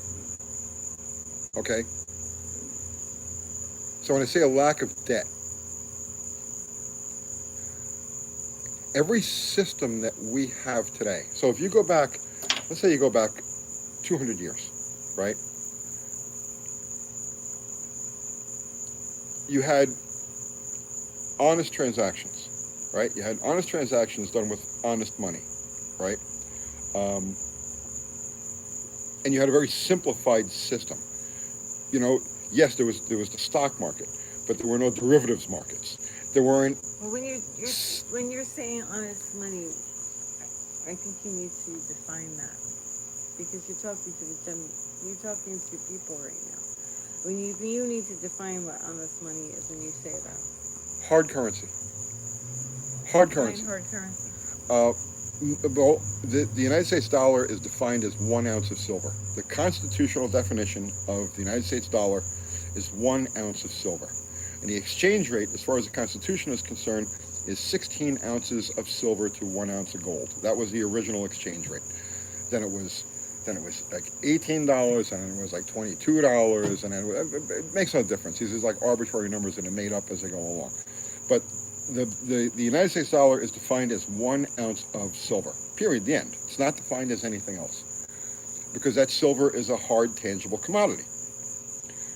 Since that time, it's been perverted and like the dollar has no value. You can't exchange your money for silver at the bank. You can't exchange money for silver. Right. Well, you can. We do it all the time, but you can't do it on a one-to-one basis. Right. Right. At the bank, I said. You can't go to the bank and say, I want to exchange this currency for my silver. But get back to this question, right? What is under the rug pull? Mm-hmm.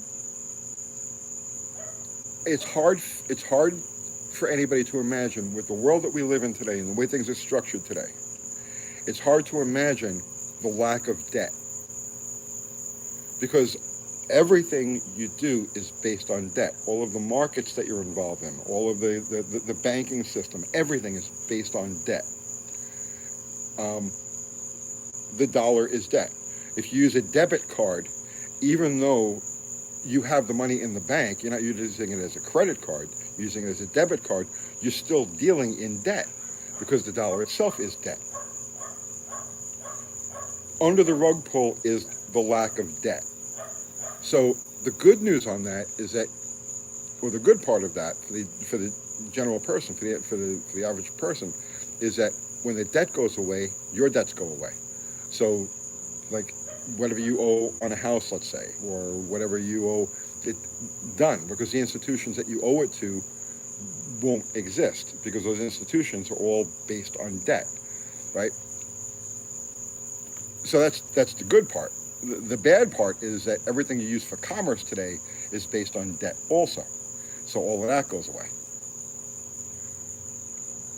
But under the rug pull, that's it. It's the collapsing of debt.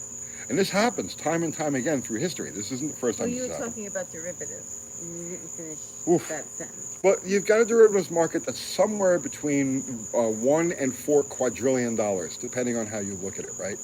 And that a derivative basically is a debt against a debt. I'm sorry, a bet against a bet. That's all it is. A bet against a debt? A bet against a bet. Okay? Nobody It's something that's knows made what up. they are. It's a pretend thing. See, in other words, our entire economy is based on a pretend thing. The digits that you count in your bank account are pretend things. They don't exist. They're not real. They're pretend. And the markets are pretend. And they're all based on pretend values, right? Here's an example. We were just talking about this yesterday, right? A house, okay, to us, all right, because, to us collectively as a society, we think of a house as an appreciating asset. It's an investment, right? Because the house goes up. Real estate always goes up. We equate a house with real estate, right? It always goes up. But that's wrong. That's actually backwards. The house should go down, right? The value of that, because the house is worth the most the day that it's finished, when you move into it, and everything is perfect, and nothing leaks, and everything works. Mm-hmm. And all of the siding is perfect, and nothing is faded, nothing is cracked, nothing's deteriorated, everything is brand new. That is that house's maximum value, just like a car. You buy a car off the showroom floor, and that's its maximum value. It's never going to be worth, okay, forget about collector cars. I'm talking about average cars. It's never going to be worth as much as it is the day that it's driven off the lot. Houses should be the same way because it's a deteriorating asset. But because our system is so perverse and based on debt, the house that deteriorates is actually appreciating in value. It makes no sense. Like a Hemi-Cuda. The Hemi-Cuda is a rarity. A house is not a rarity. Right. Yeah, I right? agree. So Does that make any sense? Theoretically, yes. Okay, so under the rug pull is the reality now that the house is actually worth less every year and not more every year. That's what's under the rug pull. And then the adjusting, and then society having to adjust to that new reality. And that's where the ugliness comes in. Because society is not ready for that. People are not ready for that. They only think in terms of how they're programmed to think. Wayne says my brain hurts. I'm sorry, man. Wayne's brain. I didn't mean to hurt your brain, Wayne. Sorry, Wayne. But you see what I'm saying, right? Dead. All going away.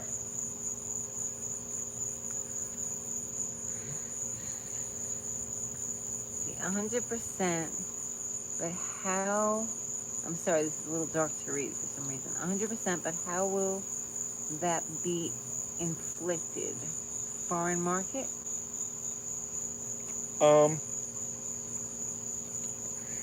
It's not going to be inflicted.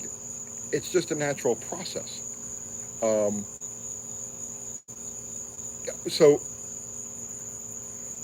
if you think about foreign currencies, or you think about foreign alliances, like the BRICS nation, for example, right? That's just a natural thing that happens, like weakness. Every time they print another dollar, the dollar becomes weaker. And so, because the nature of economics is predatory, as one economy, as one form of currency becomes weaker, the natural predatory instinct for all economies around it are to become stronger and attack. The big fish eats the little fish. So every time they print a dollar, the dollar value becomes smaller. And do you see what I'm saying? So it's not like it's going to be inflicted. It's just a natural process that happens. And like I said, this isn't financial advice. No, this definitely isn't financial advice. But this isn't something that's unique. Like, this has happened time and time and time and time and time and time and time and time again. This happens over and over and over again. It just hasn't happened to us yet. And so it seems like it's impossible because we have a normalcy bias. There's a lot of factors. There's a lot of psychological factors here. There's cognitive dissonance.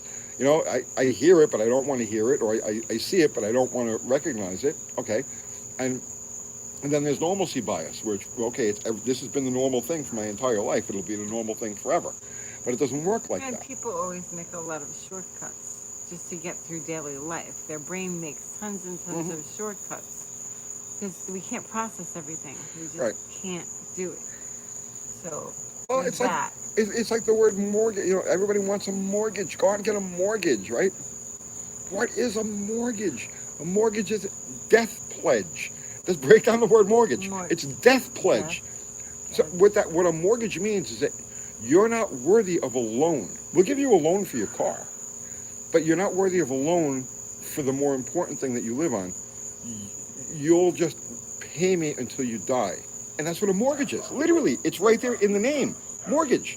And everybody's like, yeah, I want to qualify for a mortgage. And nobody ever stops and says to themselves, wait a minute, I'm excited about pledging my life away to purchase this thing that should be depreciating because I'm going to have to put money into it as we go along. But it's going to appreciate because of some economic magic that happens that I don't understand. So yes, sign me up for a mortgage. I want this thing. And a second mortgage is to please. You can go on a cruise. The absurdity of modern reality is just off the chain. I get the biggest kick out of it. I feel bad for people. I honestly do. But you know what?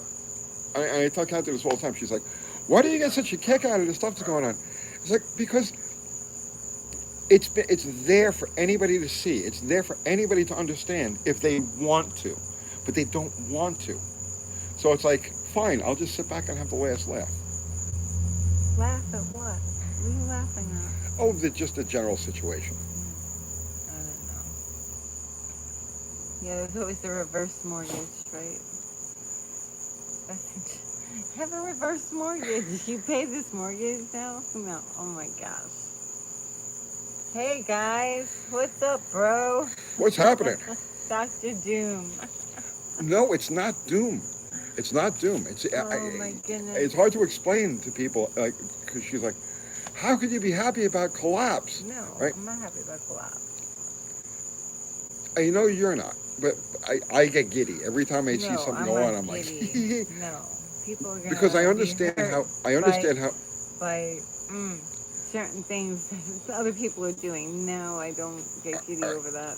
but here, okay, the system that we exist in, the world that we live in, is so corrupt, so perverse, so over the top, in your face, against basic human priority, okay, that anything that takes it down is a good thing in the long run, you know? So you gotta have to go through a lot of pain before you get to where there's no more pain.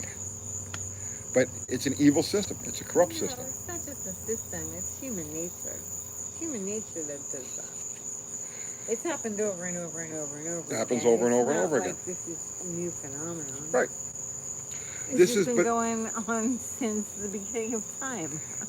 the difference between this time and every other time is that every other time it's been localized. So in previous times, I always go Right, back to this like is the Weimar worldwide. Republic. That's an issue. Right. You This know, is global. like when the Roman Empire went down, it was Right. global, but it had shrunk. Its power base had shrunk to the point that it was inconsequential at that point. It wasn't really tied into everything else. Um, What's up, Barry? Ari, what's happening? When you talk about like I always go back to the Weimar Republic because that's the blueprint for what we're experiencing right now. But Um, it was very it was very small, consolidated. It right? was very It was small, and it was in Germany, and right. it was a small occurrence. Yes, but World this wasn't time worldwide. it's worldwide. So Well, that's an issue. that's the difference. That's the difference. It's an evil system, guys. Anything that takes it down is a good thing.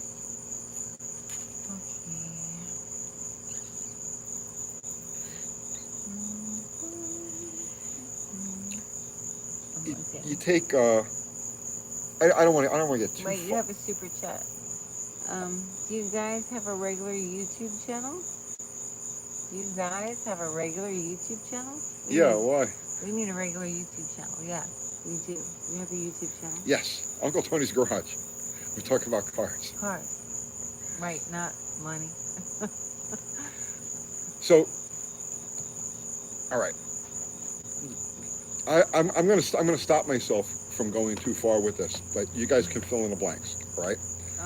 How far you go? I know how far to go. I have Okay. the stick with the flag on it. Remember that. So you take certain situations, like the selection process of 2020 and the things that happened, okay? And then you take things like the recent attempt on a former, right, okay? You know, okay? Remember, I got to be very careful what I say because the transcripts of these things are Well, they read also by read the comments, though. yes, they also read the Yeah, comments. So you so- guys got to be very cool with your comments. You got to be cool. See, you got to be cool. Like a little Fonzie. Right, like a little Fonzie. So the recent thing that happened in Butler, Pennsylvania, all right, which is so over the top.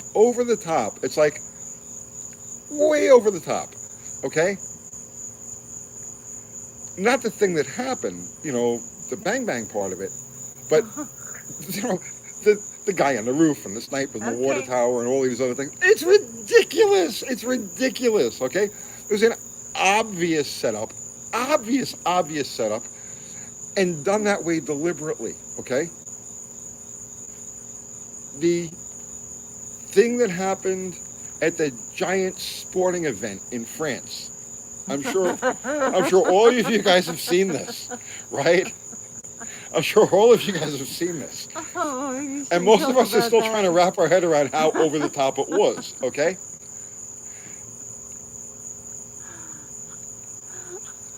Okay, wait. I'm adding to this, okay?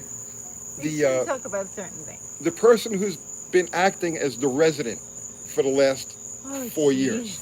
With the one that has an ear that goes like this in some pictures, an ear that goes like that in other pictures, and the chin and is 8 feet tall in one picture and 5 foot tall in another picture. Okay, that person who's been stumbling and bumbling and falling over and doing all of this other stuff, so over the top, so over the top.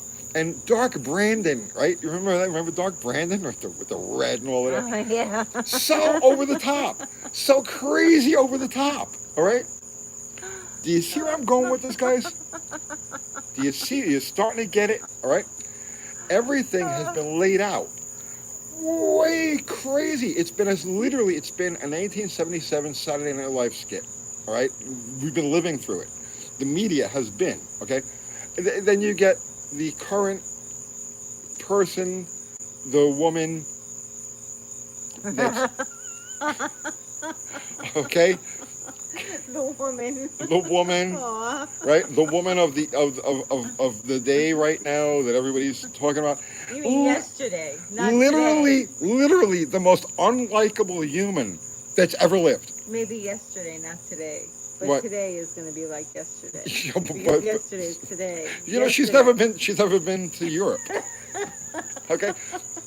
They've literally put the most despicable human you could imagine. Like we're not going to say any names. This person's track record as a official in her home state, right? The things that she did in her home state while she was acting as the person that she acted at back then. They literally picked the most despicable person you could possibly imagine. You're giving me gas. I'm laughing so hard. Okay. Now, are you guys starting to see a pattern here? Driver. Are you starting to see a pattern? Are you starting to understand this?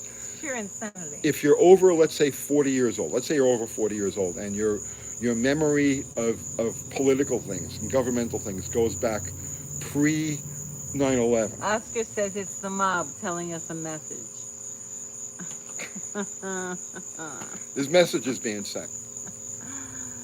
You guys who are over 40 or so that can remember the way the government was, the way the media was, like newscasters and stuff like that, It's not just that, 9/11. people too. I understand that. Well, we had the conversation the other day that I watched that movie in New York City that was shot in New York. Yeah.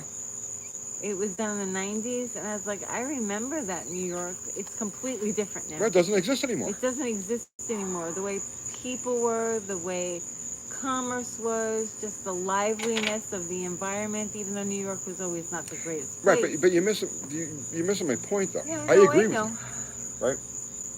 The point I'm trying to make is Everything's different. there was a level of normalcy and decorum that was presented.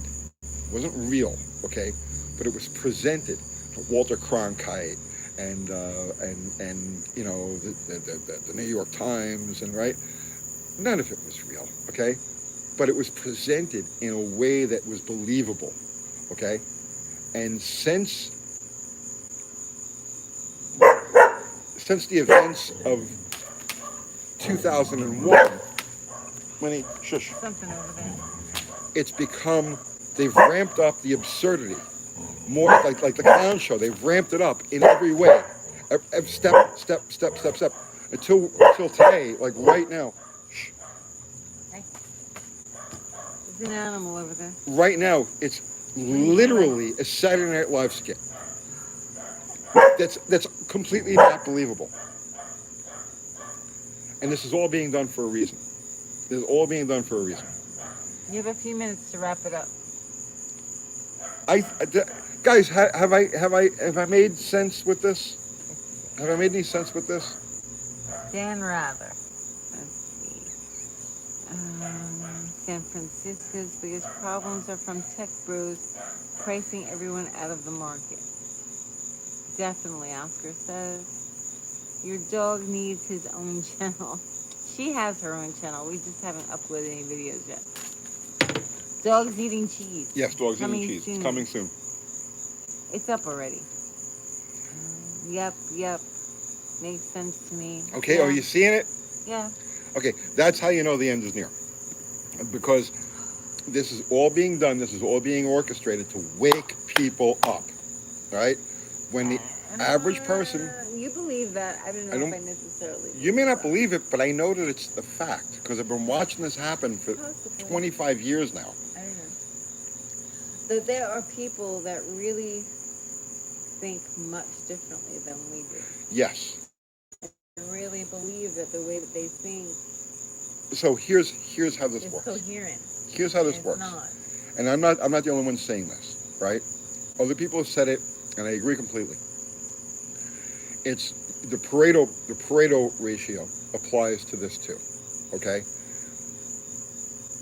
It's going to take about 80% of the population to look at what's going on and say, "What?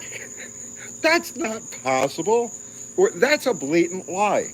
It's going to take about 80% of the population to come to that realization before you can have an effective change. And I think we're getting very close to that now because even the most delusional are like, yeah, this just isn't But I right. think that there are a lot of people that are just like they're being pushed and pushed and pushed and pushed and pushed, and they're really behaving. They're behaving, but you get to a breaking point where you're like, all right, come on, knock it off. You know. But here's the Not danger. that not fighting. I'm not talking about fighting or anything like that. I'm just talking about people are just like, all right, cut the crap, because I'm not gonna deal with that anymore. You know what I mean? All right. I feel like a lot of people feel like that right now. Here's what we got. Here's what we got going on right now. And here's the cultural civil war that we're up against, right? And it may become regional, and it may even become kinetic at some point, right? God forbid. But what we've got is about 80% of the population is okay, like they're getting it, right? A little bit of time, they're all waking up at their own pace. But then you've got the 20%, and that 20% is the dangerous 20%, right? That's where the trouble is, and they're making themselves, they're putting on their uniforms, okay? What? I was just saying, watch what you say. You're on YouTube. I have to watch what I say. Yeah, I have to watch you're what I on say. YouTube. The dangerous 20% are putting on their uniforms. They've been putting on their uniforms for several years now, okay? But they're becoming more and more obvious. Kathy's saying, no, don't talk about this. What? What?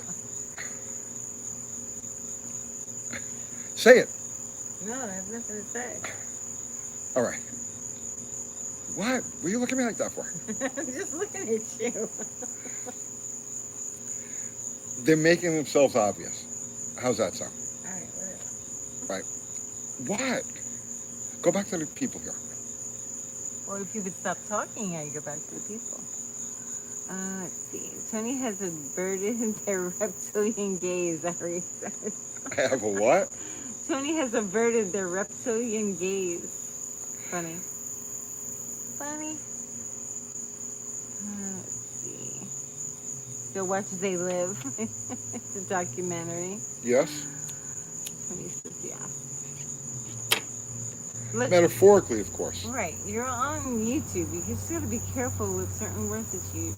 I wasn't going to say anything that would get me in trouble. You have in the past. I know we have in the That's past. why I've had to delete these lives at times in the past. Because you have said words in the past that you shouldn't have said. Yes, but the times are changing now, and people are becoming more accepting. Not with YouTube. The times aren't changing Perhaps, with YouTube. perhaps not. But the audience, the people in the audience are getting it. They're starting to get it. It's time. Look, we have to talk about this stuff. It's the responsibility of anybody who's been following along, all along, that has any type of audience. It's your responsibility to try to get these messages across.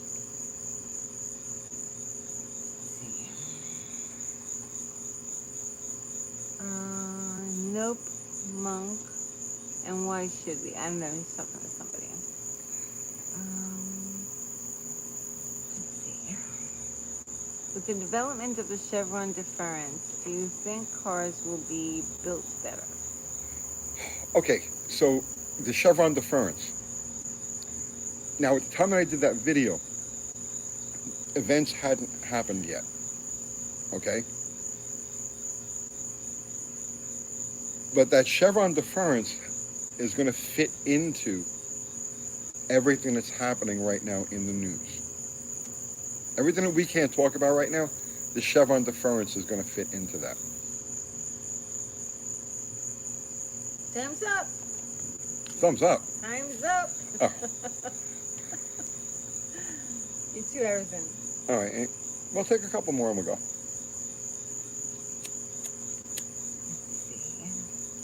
Great subject to bring up. Thanks. Guys, have I made any sense at all? Does anybody... Danny Boy says boo. Yes, go get some UTG merch. Thanks, Harry. Run over. UncleTony'sGarage.com. We have t-shirts. We have hats. We Yes. have... You have ideas for those things that we were Yes, talking about? yes. But don't mention them I'm yet. not mentioning them. Yeah. See. Nitro Mike says goodnight, UT, and UC. It's UK. UK. Well, Cathy Bananas. KB. It's not KB. More videos like Fridays. Friday's video. What did you do? We talked about the planned obsolescence through styling. Oh, yeah. What does that guy say? Stay in your lane. Yeah. Yeah, that is my lane, idiot. Stay in your lane. Yeah. I feel like sometimes they don't watch the video and they comment. They think it's about something else and they'll make a comment. Stay in your lane, Tony. Yeah. Let's see. Good night, Oscar. Harry says, I really enjoyed that video. Awesome. Thank you. You actually believe like I do? I can't read your name. It's very dark. Zelda Samojo. Bro. But they're aware of guys like you. You may lead a rebel. No. No. I'm not leading anything, but Great chat, everyone. Polshay. Well, that's it, really, Tony. Here. Olympics got shut. Power outage? Did they have power outage? I don't know. You don't defend the I hate cars stance. You don't defend that. what do you mean? The I hate cars stance. Our t-shirt, I hate cars. I hate cars.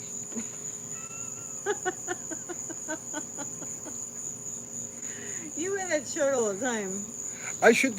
Maybe I should do the video on how the automobile has destroyed society. You could. I think that And would probably get a lot of views. I can present actual evidence. We've Like had that like this isn't conversation before. So. yeah, like this isn't speculation. No, I know. I can provide 100% evidence Yeah, I know. on how the automobile has destroyed society and led us to the point that we're at today. Well, that's probably why we should move to Europe. What do you think? Europe? Well, no, because I still want to play with cars. We can move to England. By the way, guys, no matter what happens with all of this stuff, there's still going to be, remember, you got to remember, every day the sun's still going to come up and the sun's still going to go down. And you'll still be able to play with your toys. There will still be drag racing. There will still be fun to be had with machines. It's not the end of the world. I don't want anybody to say, because I fully plan on having fun with the things that I own and the people that I know through all of this. And I know it's going to sound crazy, right?